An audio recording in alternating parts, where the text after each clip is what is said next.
Hey everyone, I'm Grandmaster Ben Finegold, and this is 5 Minutes with Ben. I'm Ben, and keeping in the spirit of trying to do some 5 Minutes with Ben with world champions and candidates, I found a game that was played in 2021 in a Title Tuesday with one of the candidates, Praggnanandhaa. He has black against Gata Kamsky, and this is a blitz game, so it didn't take very long. And the reason I like this game and I picked it is yesterday in the candidates, which was round 3 for me, for you yesterday might be round 5 or 6, who knows. Praggnanandhaa played a very unusual Spanish with black and won with the black pieces after losing with white. And so here he played another unusual Spanish, and he won even more quickly than he did yesterday in the candidates. So this is a blitz game. Kamsky's white.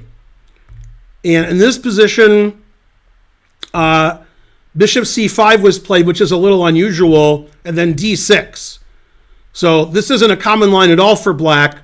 Kamsky played c3 to play d4. Bishop d7 unpins the knight. d4. Bishop goes to a7.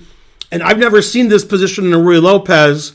And Praggnanandhaa must have a lot of, Spanish torture positions with the black pieces where he's not getting tortured because he's playing unusual lines his opponent doesn't know.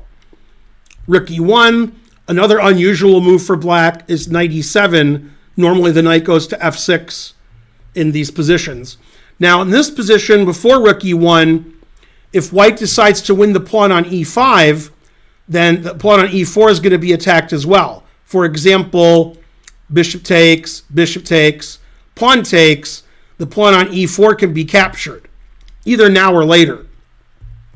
So by playing rook e1, now Kamsky wants to play that way and save his pawn, and knight e7 defends the knight on c6.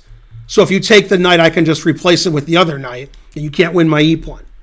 So Kamsky just developed, and Praggnanandhaa played knight g6, which directly defends his pawn. Knight bd2, castles, knight f1. Now Praggnanandhaa broken the center. He took on d4. Kamsky said, I have a great center. C takes.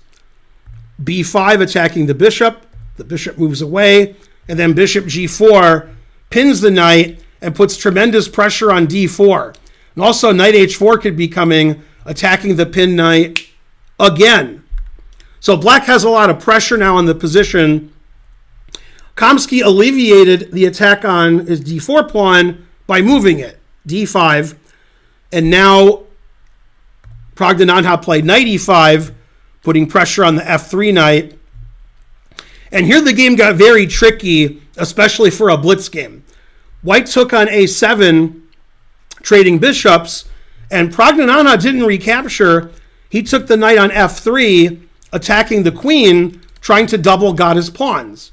So Gata would play gf, then his king would be compromised.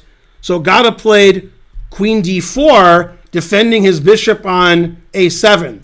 Now in this position, unfortunately for Gata, g takes f isn't a threat because knight takes would fork the king and queen. So Praggnanandhaa has a free move here, material still equal, and he played knight f4, attacking the g2 pawn. A funny ending, which would be a good 5 minutes with Ben, but it didn't happen, would have been g3, knight h3 checkmate. But that didn't happen because Kamsky's better than that. Kamsky played rook e3, putting pressure on black's pieces. Knight takes g2. We can't win 2 pieces for a rook because, as I said earlier, this knight fork wins the queen.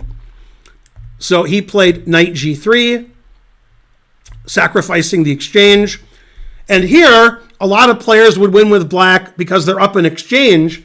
And Praggnanandhaa said, I don't want to win because I'm up in the exchange. I want to attack the white king. Rawr! And he played queen h4 with the idea of queen h3. And in a blitz game, and I would guess in a slow game, white doesn't have any way out of that. I guess white can run his king over here and lose everything, but doesn't look too good. Instead, he played bishop d4, and Praggnanandhaa ignored the threat of bishop takes and queen takes following. He just played queen h3, threatening checkmate. There's no defense. So Kamsky resigned. So winning with 20 moves with black against Kamsky and Ruy Lopez, you don't hear that too often. And that's our candidate, Praggnanandhaa.